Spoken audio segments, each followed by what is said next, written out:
तो हेलो, इस वीडियो को देखने वालों, बहन की भाइयों और भाइयों की बहनों, स्वैग से करेंगे सबका स्वागत। चैनल में जिसमें हम बात करते हैं एक मूवी की, उसकी कहानी की, उसकी अच्छाई की, उसकी कमियों की, यही नहीं, अभी और सुनिए।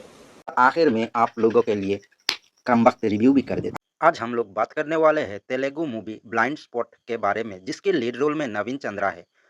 मूवी शुरू होती है एक परिवार से, जिसमें जयराम पति और उसकी पत्नी दिव्या और उसकी एक छोटी सी बच्ची थी, और उनके साथ रहता था जयराम की पहली बीवी जो मर गई थी, उसकी एक 10-12 साल की बच्चा अमित, और जयराम की छोटी भाई आदित्य जो एक एनआईए ऑफिसर है। मूवी की शुरू में दिव्या और उसकी पति झगड़ा करते हैं।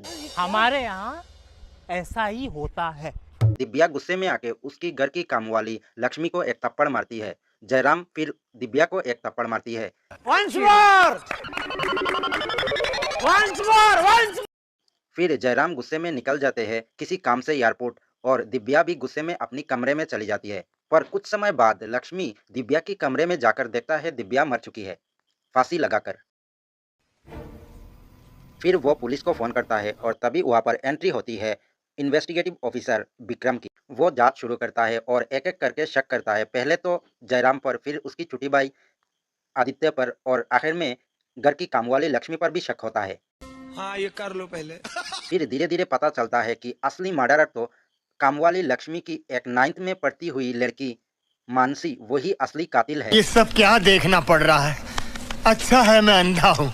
एक्चुअली मानसी जयराम की नाजायज लड़की थी। बाद में मानसी को अपने पिता के बारे में पता चलता है, तब वो जयराम की घर में ज्यादा जाते आते रहती है। पर दिव्या को उन लोगों से बहुत ही नफरत है, इसीलिए उन लोगों के साथ बहुत ही बुरा सलूक करती है, जिस बात से मानसी के अंदर भी नफरत बढ़ता है। और उस रात मानसी गुस्से में आकर दिव्या को धक्का देती है और उसकी सर में चोट लगने की वजह से मौत हो जाती है।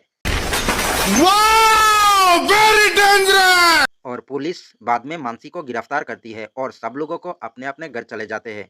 पर तभी डॉक्टर साळुंके का फोन आता है और एक ट्विस्ट डालते हैं। वो बताते हैं मौत चोट लगने की वजह से नहीं, एक पॉइजन से पहले ही मौत हो चुकी थी।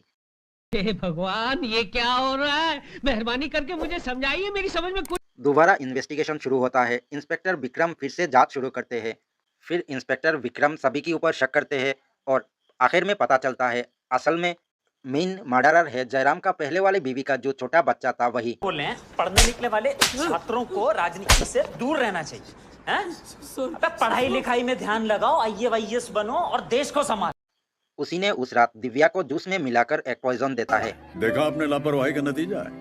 फिर पुलिस उसको गिरफ्तार करती है और चाइल्ड जेल में भेजती है, और सब अपने अपने घर वापस लौटते हैं। पर तभी डॉक्टर साळुंके वापस एक ट्विस्ट देते हैं। आप कहाँ थे ज्ञानी बाबा? वो बताते हैं उस बच्चे ने जो पॉइजन दिया है वो एक वीक पॉइजन था, जिसकी वजह से किसी की मौत नहीं होती है। एक्चुअली दिव्या का मौत होती है एक रेयर ड्रग पॉइजन की वजह से, जिसको देने वाला जरूर एक बड़ी प्रोफेशनल और हाई प्रोफाइल आदमी है। तब फिर से जांच शुरू होती है, फिर से शक करते हैं और आखिर में पता चलता है दिव्या का ओरिजिनल मर्डरर कौन है। एक दिव्या की मौत की वजह से 3 एक्यूज्ड को सजा हुई, क्योंकि 3 एक्यूज्ड ने 3 बार दिव्या की मर्डर किए थे। कैसे कैसे लोग रहते हैं यार यहाँ पर। देखिए, मूवी की कहानी तो कुछ खास नहीं है, पर ट्विस्ट एंड टर्न भर भर के डाली गई है। पर पहले 2 एक्यूज्ड का प्रेडिक्ट किया जा सकता है इजीली, पर आखिर का अनप्रेडिक्टेबल था। ट्विस्ट एंड टर्न तो बहुत था, पर बिना सर पैर की। तो जो लोग मर्डर मिस्ट्री मूवी पसंद करते हैं उनके लिए वन टाइम वॉचेबल है। तो मेरे तरफ से 2 स्टार आउट ऑफ 5।